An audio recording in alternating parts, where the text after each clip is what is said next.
সকালটা হাসতে হাসতে শুরু হলেও লাস্টে যা হলো সেটা আর বলার কথা না। সকালবেলা ব্রাশ করে ডাল আর ছোলা ভেজানো কিনে নিলাম, তারপর ভাত বসিয়ে দিয়েছি। এখানে মাছ ভাজার জন্য লবণ হলুদ মাখিয়ে রেখেছি। এখানে দেশি মুরগি আনা হয়েছে, আর দেখো সব কিছু কাটাকুটি হয়ে গেছে। সকালবেলা নাচছিলাম, আর এটা কেমন লাগছে দেখতে অবশ্যই জানিও। তারপর মাছ ভাজা করতে গিয়ে আমার সাথে যেটা হলো, পুরো গরম তেল হাতে পড়ে হাত পুড়ে গেল, ঠোঁটে কপালে সব জায়গায় পড়েছে। সত্যি একটা কথা না, সবাই ঠিকই বলে যত হাসি তত কান্না, সেটা কিন্তু সবসময় আমার সাথে ঘটে। আজকের আরও একবার সেটা প্রমাণও হয়ে গেল। আর এখানে দেখো আমার চিকেনের জন্য মশলাটা কষানো হয়ে গেছে, এবার চিকেনটা দিয়ে দেবো।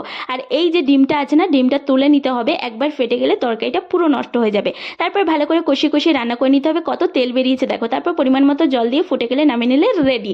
তারপর একটু ঘরটা পরিষ্কার করে নিলাম, স্নান করে বসে পড়লাম লাঞ্চ করতে। লাঞ্চে ছিল মাছের ভাজা, মাংস আর আছে স্যালাড। আর আজকের মাংসটা খেতে যে ফাটাফাটি হয়েছিল, কালারটা শুধু দেখো। তারপর খাওয়া দাওয়া করে বাজারে চলে গিয়েছিলাম, বাজার থেকে নিয়ে এসে সবজি ফল সেগুলোই ভালো করে গুছিয়ে রাখছি। আজকে ভিডিওটা কেমন লাগলো জানিও, ভালো লাগলে লাইক কমেন্ট